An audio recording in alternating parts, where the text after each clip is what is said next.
workers before taking his own life. Here's Mayor Tom Barrett. Our families are hurting.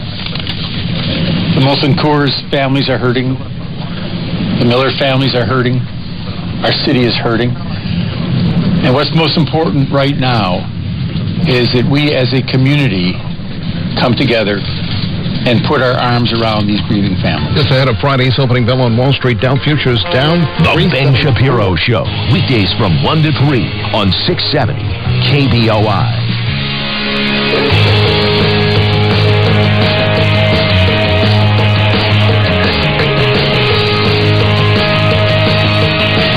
It's Red Eye Radio. He is Eric Harley, and I'm Jerry McNamara, 866-90 Red Eye. Good morning. Thank you for being here on this Friday. The South Carolina primary coming up tomorrow, and then Super Tuesday just a few days away. And already the calls for Bloomberg to get out. Yeah. We'll play some of this audio coming up here following the top of the hour because it's just really, really good. Because you and I I was playing the audio cut, and you said, "Well, do you know what that means?" And we'll tell you coming up following the top. Yeah, huge red flag in this suggestion coming from this person. So we'll talk about that. And the other story that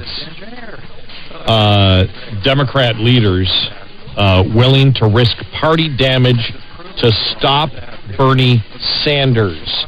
And this is actually looking at the superdelegates and how the superdelegates would vote. But inside the Democrat Party, they don't care if it would cause damage. They don't want Bernie in there. They believe that it would be a huge loss, and down the ballot would they could lose the House because of it. Right. And so they view a possible Bernie Sanders nomination as just pure doom. Yeah, and it is. It is. But it's also doom if they go to convention, a brokered convention, and he comes out, he arrives with a plurality and then comes out and he's not the nominee leaving convention. Right. It's just all going to implode. But that's the story that came out yesterday. The New York Times had it, saying inside the Democrat Party, they want him gone, and they don't care whether it causes damage. They don't care whether it splits the party. They believe that Sanders being the nominee would be more damaging. So we'll get to that. Also, the Iowa results are in. This isn't Flashback Friday, is it? No. The results of the Iowa caucus remain unchanged even after a recount by the Iowa Democratic Party, which was requested by two of the Democratic front-runners, Buttigieg and Sanders. The recount process resulted in no change in the national delegate allocation.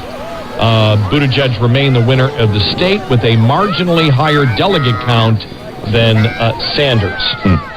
So there you go. So, yeah. I think that's the final recount. That's it. Yeah. Are we done? No, because someone will challenge it tomorrow morning.